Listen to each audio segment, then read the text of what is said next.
Hello everyone, welcome to my channel. तो friends, आज के इस वीडियो में हम लोग जीआईसी के क्वेश्चन सॉल्व करेंगे और आज का हमारा जो ये वीडियो है ये प्रैक्टिस सेट नंबर 10 है। और इसके पहले हमने 9 वीडियोज़ ऑलरेडी अपलोड कर दिए हैं। अगर आपने उसको नहीं देखा है तो आप प्लेलिस्ट में जा कर के देख सकते हैं और सभी क्वेश्चन बहुत ज़्यादा इंपॉर्टेंट हैं। तो आप लोग वीडियो को पूरा देखिएगा और कमेंट करके अपना स्कोर ज़रूर शेयर करिएगा। और इसके अलावा अगर आप चैनल पे फर्स्ट टाइम विजिट कर रहे हैं तो आप चैनल को सब्सक्राइब कर लीजिए और बेल आइकन ज़रूर प्रेस कर दीजिएगा ताकि डेली जो वीडियोज़ अपलोड होती हैं उसका नोटिफिकेशन आपको मिलता रहे। और फ्रेंड्स, ये सारे के सारे क्वेश्चन हमारे जीआईसी, नेट, जेआरएफ, पीजीटी, किसी भी एग्ज़ाम के लिए सोशियोलॉजी से रिलेटेड सभी के लिए इंपॉर्टेंट है। तो आप लोग जो है वीडियो को पूरा देखिएगा। तो चलिए हम अपने आज के क्वेश्चन देखते हैं। तो देखिए, सबसे पहला क्वेश्चन है, कृषक समाज में भू स्वामित्व के स्वरूप में सम्मिलित है। ऑप्शन है जमींदार, पर्यवेक्षक, किसान एवं कृषक, बटाईदार, उपरोक्त सभी। तो इसका राइट आंसर क्या होगा? ऑप्शन नंबर डी, उपरोक्त सभी। तो देखिए, जो कृषक समाज होता है उसमें जमींदार, पर्यवेक्षक, किसान एवं कृषक, बटाईदार, ये तीनों सम्मिलित होते हैं। कृषक समाज का अध्ययन किसने किया था? रॉबर्ट रेडफील्ड ने किया था। और इन्होंने बताया था कि वे ग्रामीण व्यक्ति जो पारस्परिक जीवन शैली के अंग के रूप में जीवन यापन के लिए अपनी भूमि को खुद जोतते हैं एवं जिसका नियंत्रण भी उनके हाथों में होता है, वो क्या होते हैं? वो कृषक होते हैं। और इन्होंने बताया कि जो कृषक समाज होता है ये सरल समाज होता है और कृषि इनका प्राथमिक व्यवसाय होता है। अगला क्वेश्चन है, भारत में ग्रामीण विकास कार्यक्रमों को बढ़ाने हेतु स्वर्ण जयंती ग्राम स्वरोजगार योजना SGSY को लागू किया गया था किस वर्ष में? ऑप्शन है 1998, 2000 में, 1999, 2001 में। तो इसका राइट आंसर क्या होगा? ऑप्शन नंबर सी, 1999 में। तो देखिए, जो स्वर्ण जयंती ग्राम स्वरोजगार योजना था, ये क्या कहते हैं, ग्रामीण विकास कार्यक्रमों को बढ़ाने के लिए ये शुरू किया गया था और यह योजना जो थी 1 अप्रैल 1999 से लागू की गई थी। अगला क्वेश्चन है, जजमानी व्यवस्था की निम्नलिखित विशेषताओं में से कौन कौन सी विशेषताएं परिवर्तित हुई हैं? ऑप्शन है वस्तुएं के रूप में भुगतान, परंपरागत श्रम विभाजन, कर्मकांडी वैचारिकी, पारस्परिकता की भावना। तो इसका कूट में जवाब देना है। तो देखिए, इसका राइट आंसर होगा ऑप्शन नंबर बी, 1 और 4, यानी वस्तुओं के रूप में भुगतान और पारस्परिकता की भावना, इसमें क्या हुआ है? परिवर्तन हुआ है। और देखिए, जो जजमानी व्यवस्था था इसका सबसे पहले उल्लेख किया था WHR वाइजर ने, विलियम वाइजर ने। और पहले की अपेक्षा अब जो है वो उसमें क्या परिवर्तन हुआ है? वस्तुओं के रूप में भुगतान में परिवर्तन हुआ है, पारस्परिकता की भावना में परिवर्तन हुआ है। यानी जो जजमानी व्यवस्था थी पहले, तो वो कहीं ना कहीं अब जो है वो परिवर्तित हो चुकी है। अगला क्वेश्चन है, निम्नलिखित सूचियों को सुमेलित करें तथा नीचे दिए गए कूटों से सही उत्तर का चयन करें। तो सूची 1 में समाजशास्त्र दिया हुआ है, समाजशास्त्री, और दूसरे में उनका अध्ययन क्षेत्र दिया हुआ है। तो इसको मिलाना है। तो देखिए, सबसे पहले है आंद्रे बेतेई। आंद्रे बेतेई ने कहाँ का अध्ययन किया था? तो इन्होंने किया था श्रीपुरम का अध्ययन। तो ए का तीसरा हो जाएगा। TN मदान ने कहाँ का अध्ययन किया था? इन्होंने किया था कश्मीर का। बी का 4 हो गया। ऑस्कर लेविस ने किया था रामपुर का। सी का पहला हो गया। MN श्रीनिवास ने किया था रामपुरा का। तो इसका राइट आंसर होगा ऑप्शन नंबर डी। अगला क्वेश्चन है, निम्न में से कौन हिंदू जजमानी व्यवस्था नामक पुस्तक के लेखक हैं? ऑप्शन है SC Dubey, McKim Marriott, WH Wiser, Robert Redfield. तो इसका राइट आंसर होगा option number C, WH Wiser. तो देखिए, सबसे पहले जो ये हिंदू जजमानी व्यवस्था है ये जाति प्रथा के अंतर्गत एक सामाजिक आर्थिक व्यवस्था थी परंपरागत समाज में।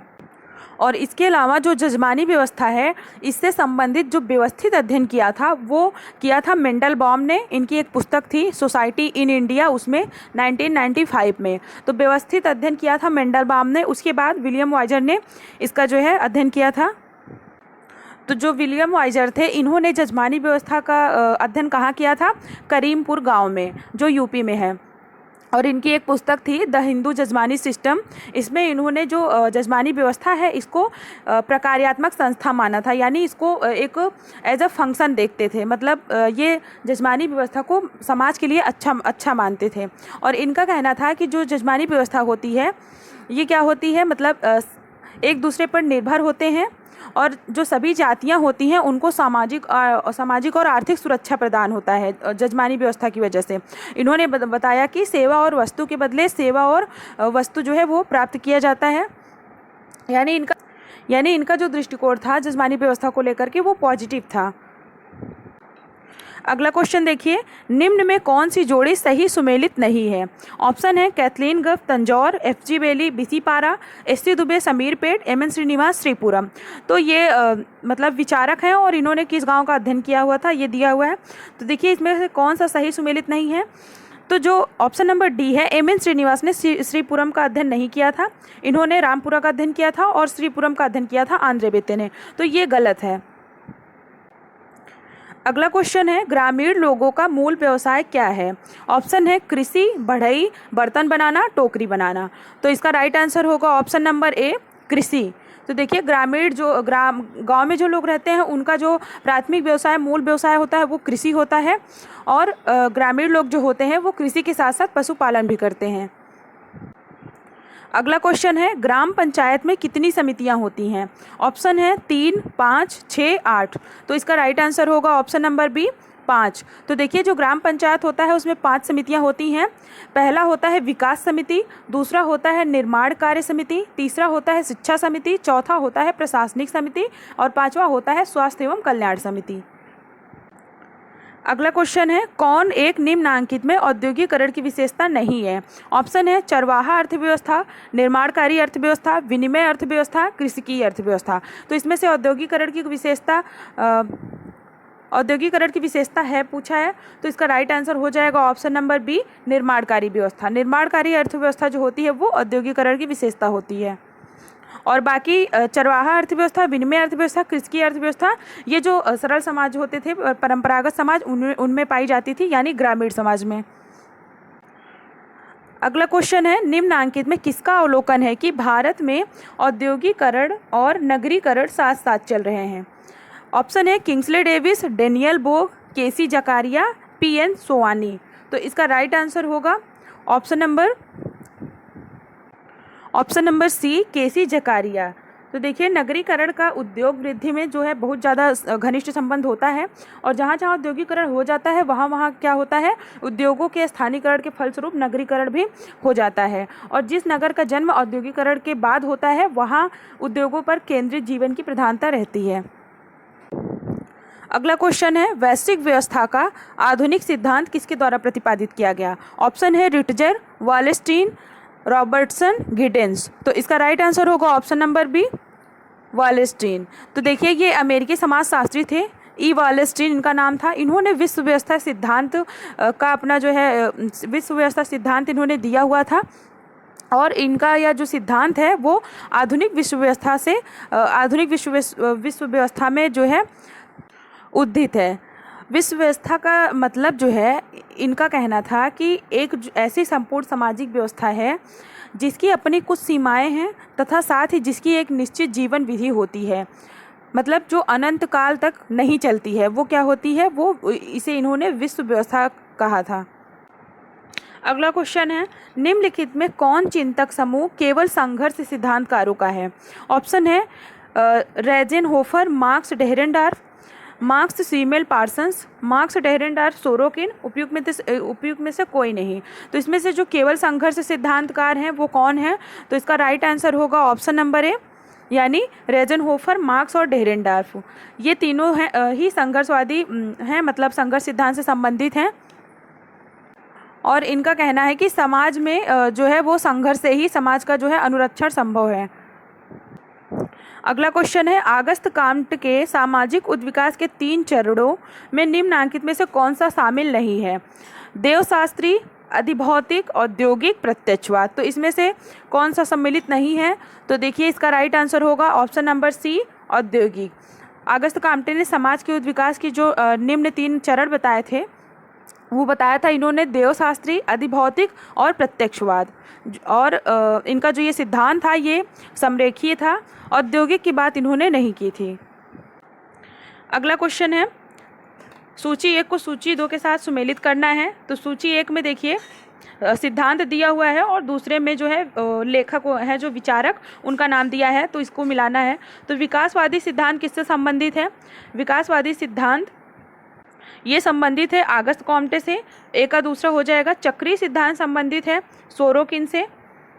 बी का तीसरा हो गया संघर्ष सिद्धांत संबंधित है कार्ल मार्क्स से। सी का चौथा हो गया संरचनात्मक प्रकार्यात्मक उपागम संबंध है किंग्सले डेविस से। तो इसका राइट आंसर हो जाएगा ऑप्शन नंबर सी। अगला क्वेश्चन है, वेबर के अनुसार समस्त मानवीय क्रियाएं निर्देशित होती हैं। ऑप्शन है एक व्यक्ति द्वारा, तार्किकता द्वारा, अर्थ एवं प्रेरक द्वारा, समाज द्वारा। तो इसका राइट आंसर होगा ऑप्शन नंबर सी, अर्थ एवं प्रेरक द्वारा। वेबर जो थे ये सबसे ज़्यादा महत्व किसको देते थे? एक्शन को, यानी क्रिया को महत्व देते थे। और इनका कहना था कि समाजशास्त्र जो है ये क्या है? ये क्रियाओं का अध्ययन करता है। और इनका कहना था कि वही क्रियाएं मतलब सामाजिक क्रिया मानी जाती हैं जिनका कोई अर्थ होता है। अगला क्वेश्चन है, निम्नलिखित में कौन सा समाजशास्त्र के उद्भव का प्रमुख कारक नहीं है? ऑप्शन है औद्योगिक क्रांति, प्रबोधन, वैश्वीकरण, फ्रांसीसी क्रांति। तो इसका राइट आंसर क्या होगा? ऑप्शन नंबर सी, वैश्वीकरण। तो देखिए वैश्वीकरण जो है ये समाजशास्त्र के उद्भव का यानी उत्पत्ति का कारण नहीं है। इसके अलावा औद्योगिक क्रांति, प्रबोधन युग और फ्रांसीसी क्रांति ये सारे के सारे क्या हैं? समाजशास्त्र की उत्पत्ति के कारण हैं। और जो वैश्वीकरण होता है ये देखिए वैश्वीकरण जो है ये सामाजिक, सांस्कृतिक, आर्थिक एवं राजनीतिक संबंधों के अपने अपने राष्ट्र राज्य से परे विश्वव्यापी स्तर पर विस्तार की प्रक्रिया को वैश्वीकरण का नाम दिया गया है। अगला क्वेश्चन है, किस देश में समाजशास्त्र शब्द का प्रतिपादन हुआ? ऑप्शन है इंग्लैंड, संयुक्त राज्य अमेरिका, फ्रांस और जर्मनी। तो इसका राइट आंसर होगा ऑप्शन नंबर सी, फ्रांस। तो समाजशास्त्र शब्द का जो है वो कहाँ पे शुरुआत हुआ था? फ्रांस में हुआ था। और समाजशास्त्र के जो पिता हैं किसे माना जाता है? आगस्त कॉम्टे को। और आगस्त कॉम्टे जो थे ये प्रत्यक्षवादी थे और फ्रांस के निवासी थे। काम्ट ने सोशियोलॉजी शब्द की रचना की थी 1838 में। और काम्ट पे सबसे ज़्यादा किसका प्रभाव पड़ा था? तो सेंट साइमन का। और सेंट साइमन भी कहीं ना कहीं जो विचार अगस्त कॉम्टे के मन में आया था वो कहीं ना कहीं वो सेंट साइमन से प्रभावित होकर के आया था। अगला क्वेश्चन है, समाजशास्त्रीय परिप्रेक्ष्य का केंद्र बिंदु क्या है? ऑप्शन है घटित सामाजिक घटनाओं का विन्यास, व्यक्तित्व पर सामाजिक घटनाओं का प्रभाव, मनुष्यों की मानसिक प्रक्रियाएं, व्यक्तियों के मध्य संबंधों के प्रतिमान। तो इसका राइट आंसर होगा ऑप्शन नंबर डी, समाजशास्त्रीय परिप्रेक्ष्य का केंद्र बिंदु जो है वो व्यक्तियों के मध्य संबंधों के प्रतिमान है। यानी जो समाजशास्त्र है वो किसका अध्ययन करता है? उसका मेन केंद्र बिंदु क्या है? वो है व्यक्तियों के मध्य जो संबंध पाए जाते हैं उनका जो है वो अध्ययन करता है। अगला क्वेश्चन है, समाजशास्त्र की विषय वस्तु की रूपरेखा को किसने प्रस्तुत किया? ऑप्शन है Auguste Comte, Emmanuel Durkheim, HM. Johnson, Alex Inkeles. तो जो समाजशास्त्र की विषय वस्तु थी वो किसने बताया था? वो बताया था इलेक्स इंकल्स ने। इन्होंने जो है समाजशास्त्र की विषय वस्तु को अपनी पुस्तक व्हाट इज सोशियोलॉजी में मतलब परिभाषित किया था और इसे 3 भागों में बांटा था। वो था, पहला इन्होंने बताया ऐतिहासिक उपागम, दूसरा बताया अनुभविक उपागम और तीसरा विश्लेषणात्मक उपागम। अगला क्वेश्चन है, वान विच के अनुसार समाजशास्त्र की विषय वस्तु का एकमात्र और वास्तविक आधार क्या है? सामाजिक संगठन, सामाजिक संबंध, सामाजिक प्रक्रिया, सामाजिक क्रिया। तो इसका राइट आंसर होगा ऑप्शन नंबर बी, सामाजिक संबंध। तो वान विच जो थे इनका मानना था कि जो समाजशास्त्र की विषय वस्तु है उसका एकमात्र वास्तविक आधार सामाजिक संबंध है और ये सबसे ज़्यादा सामाजिक संबंध को ही महत्व देते हैं। अगला क्वेश्चन देखिए, समाजशास्त्र 2 शब्दों से मिलकर बना है, सोशियस और लोगोस। ये शब्द क्रमशः किससे संबंधित हैं? लैटिन और ग्रीक भाषा से, ग्रीक और लैटिन भाषा से, ग्रीक और अंग्रेजी भाषा से, ग्रीक और हिंदू भाषा से। तो इसका राइट आंसर होगा ऑप्शन नंबर ए, लैटिन और ग्रीक भाषा से। तो देखिए समाजशास्त्र शब्द लैटिन और मतलब लैटिन शब्द सोशियस और जो ग्रीक भाषा है इसको यूनानी भी बोलते हैं, लोगोस से मिलकर बना है। और जो सोशियस का अर्थ होता है समाज और लोगोस का अर्थ होता है अध्ययन या विज्ञान। और इसलिए जो समाजशास्त्र का शाब्दिक अर्थ होता है वो होता है समाज का विज्ञान। और इसे दिया था अगस्त काम्टे ने। अगस्त काम्टे ने जो इसका नाम रखा था, इन्होंने लैटिन और ग्रीक भाषा से लिया था सोशियस और लोगोस को, और इसको मिला करके सोशियोलॉजी रखा था। तो जो जॉन स्टुअर्ट मिल थे, इन्होंने इस पर आपत्ति प्रकट की थी और इन्होंने कहा था कि इसका नाम जो है वो सोशियोलॉजी नहीं बल्कि इथोलॉजी होना चाहिए। और इसीलिए इन्होंने ये जो मतलब अगस्त काम्टे ने 2 भाषाओं से लिया था इस शब्द को, तो इसीलिए स्टुअर्ट मिल ने क्या कहा था कि जो ये समाजशास्त्र है ये 2 भाषाओं की अवैध संतान है। अगला क्वेश्चन देखिए, सामाजिक आकृति विज्ञान, सामाजिक शरीर शास्त्र एवं सामान्य समाजशास्त्र के रूप में समाजशास्त्र की जो विषय वस्तु है इसको किसने बांटा? Morris Ginsberg, Emile Durkheim, Alex Inkeles और एफ टॉनीज। तो इसका राइट आंसर होगा option number B, Emile Durkheim. अभी ये क्वेश्चन पीजीटी के एग्जाम में भी आया था, आप सभी ने देखा होगा। तो इन्होंने समाजशास्त्र की विषय वस्तु को 3 भागों में बांटा था, सामाजिक आकृति विज्ञान यानी सामाजिक आकारिकी, सामाजिक शरीर शास्त्र और सामान्य समाजशास्त्र। अगला क्वेश्चन है, सामाजिकी यहाँ प्रकट हुई है, मतलब सामाजिकी जो है वो कहाँ पर प्रकट हुई है, कहाँ पे उत्पन्न हुई है? ऑप्शन है अमेरिका, यूरोप, एशिया, अफ्रीका। तो इसका राइट आंसर होगा ऑप्शन नंबर बी, यूरोप। तो देखिए समाजशास्त्र जो है यानी समाजशास्त्र सामाजिकी जो है वो प्रकट हुई थी वो पूरे यूरोप में हुई थी। समाजशास्त्र का जो जन्म है वो 19वीं शताब्दी में 1838 में यूरोप यानी फ्रांस में हुआ था, और सबसे ज़्यादा इसका जो सर्वाधिक विकास हुआ था वो हुआ था अमेरिका में। अगला क्वेश्चन है, टीबी बाटोमोर के अनुसार समाजशास्त्र 3 सोपानों से बना है। ये 3 सोपान कौन से हैं? विश्वकोशीय, प्राकृतिक वैज्ञानिक, प्रत्यक्षवादी। दूसरा है विश्वकोशीय उद्विकासी प्रत्यक्ष विज्ञान। तीसरा है उद्विकासी प्रत्यक्षवादी ऐतिहासिक। चौथा है उद्विकासी ऐतिहासिक आदर्शात्मक। तो इसका राइट आंसर होगा ऑप्शन नंबर बी, विश्वकोशीय, उद्विकासी और प्रत्यक्षवादी। तो जो बाटोमोर थे इनके अनुसार समाजशास्त्र 3 सोपानों से बना है, और ये है विश्वकोशीय, उद्विकासी तथा प्रत्यक्ष विज्ञान। अगला क्वेश्चन देखिए, बीरेस्टीट के अनुसार इनमें से कौन सी एक समाजशास्त्र की विशेषता नहीं है? ऑप्शन है यह विशुद्ध विज्ञान है, यह एक व्यवहारिक विज्ञान है, यह एक अमूर्त विज्ञान है, यह एक अनुभवी विज्ञान है। तो बीरेस्टीट ने जो समाजशास्त्र की विशेषताएं बताई थी 6 या 7, तो उसमें से कौन सी नहीं है? तो इसका राइट आंसर होगा ऑप्शन नंबर बी, यह एक व्यवहारिक विज्ञान है। ये उन्होंने नहीं कहा था, उन्होंने कहा था कि जो समाजशास्त्र है वो एक विशुद्ध विज्ञान है, ना कि व्यवहारिक विज्ञान। और इसके अलावा इन्होंने कहा था कि समाजशास्त्र सामाजिक विज्ञान है, ना कि प्राकृतिक विज्ञान। समाजशास्त्र जो है वास्तविकता का अध्ययन करता है, ना कि आदर्शात्मकता का। इन्होंने कहा कि समाजशास्त्र विशुद्ध विज्ञान है, ना कि व्यवहारिक। इन्होंने कहा कि यह एक अमूर्त विज्ञान है, ना कि मूर्त। और इसके बाद इन्होंने कहा यह एक सामान्य विज्ञान है, ना कि विशिष्ट। और फिर इन्होंने कहा था कि यह एक तार्किक एवं अनुभव सिद्ध दोनों है। अगला क्वेश्चन है, समुदाय शब्द इस भाषा के 2 शब्दों को मिलाकर बना है, वो कौन सा है? ग्रीक, फ्रेंच, लैटिन और अंग्रेजी। तो इसका राइट आंसर होगा ऑप्शन नंबर सी, लैटिन। तो देखिए जो समुदाय शब्द है ये लैटिन भाषा के कॉम तथा म्यूनिस से मिलकर बना है। कॉम का अर्थ होता है टुगेदर तथा म्यूनिस का जो अर्थ होता है वो होता है सर्विंग, मतलब सेवा करना। तो इस प्रकार जो समुदाय है इसका अर्थ होता है एक साथ मिलकर के सेवा करना।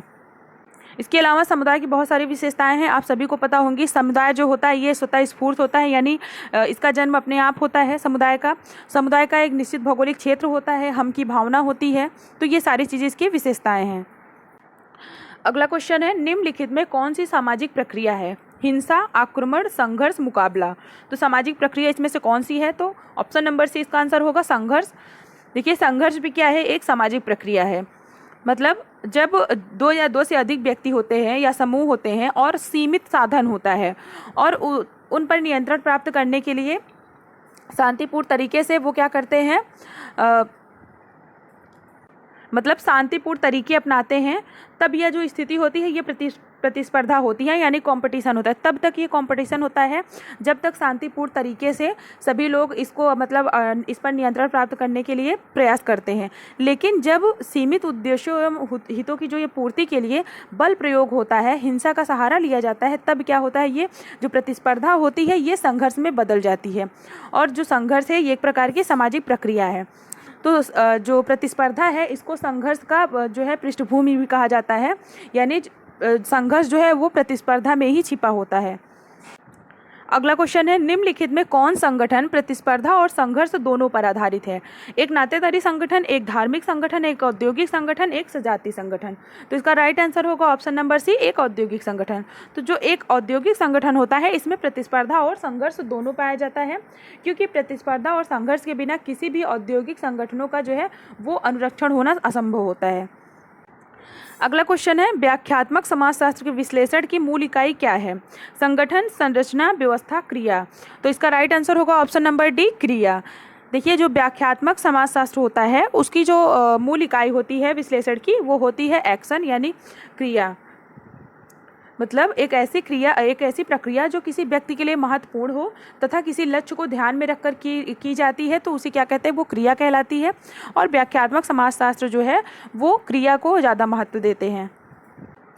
अगला क्वेश्चन है, किसने सहयोग को प्राथमिक, द्वितीयक एवं तृतीयक सहयोगों में वर्गीकृत किया है? Bogardus, MacIver, W green, Kingsley Davis. तो इसका राइट आंसर होगा ऑप्शन नंबर सी, ग्रीन। तो देखिए, ग्रीन ने सहयोग के समय विभिन्न व्यक्तियों के पारस्परिक संबंधों को ध्यान में रखते हुए सहयोग को जो है 3 भागों में बांटा था। प्राथमिक सहयोग, द्वितीयक सहयोग, तृतीयक सहयोग। इन्होंने कहा था जो प्राथमिक सहयोग होता है इसका विशेष संबंध प्राथमिक समूहों से होता है, और जो द्वितीयक सहयोग होता है इसका संबंध व्यक्ति एक दूसरे से इसलिए सहयोग करते हैं जिससे कि उनके हितों की पूर्ति हो सके, जो द्वितीयक सहयोग होता है।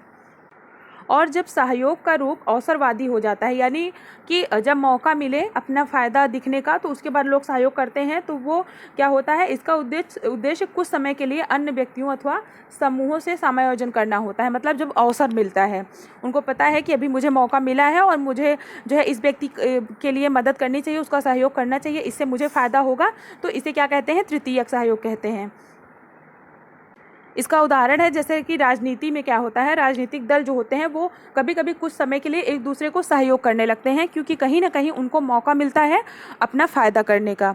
तो आज के ये हमारे क्वेश्चन थे। आई होप आपको वीडियो पसंद आया होगा, कमेंट करके ज़रूर बताइएगा। और अगर आप चैनल पे फर्स्ट टाइम वीडियो देख रहे हैं तो प्लीज़ चैनल को सब्सक्राइब कर लीजिए और बेल आइकन ज़रूर प्रेस कर दीजिएगा। और इसके अलावा इसके पहले हमने जितने भी प्रैक्टिस सेट सॉल्व किए हैं आप उसको प्लेलिस्ट में जाके ज़रूर चेक करिए और देखिए। पीजीटी का भी जितना भी वीडियो है प्रैक्टिस सेट क्वेश्चन का, उसको भी आप प्रैक्टिस कीजिए, क्योंकि मैंने बार बार कहा है कि जीआईसी और पीजीटी का 95% सिलेबस सेम है, तो आप लोगों के लिए बहुत हेल्प होगा। आप लोग जीआईसी के लिए प्रिपरेशन कर रहे हैं तो उसको आप आराम से देख सकते हैं। आप जो है डिस्क्रिप्शन बॉक्स ज़रूर चेक किया करिए, आपको उसमें सारी प्लेलिस्ट मिल जाएगी। और इसके अलावा अगर आप मेरी टेलीग्राम चैनल से जुड़ना चाहते हैं तो उसका भी लिंक आपको डिस्क्रिप्शन बॉक्स में मिल जाएगा। तो आज के लिए बस इतना ही, मिलते हैं नेक्स्ट वीडियो में। Thank you.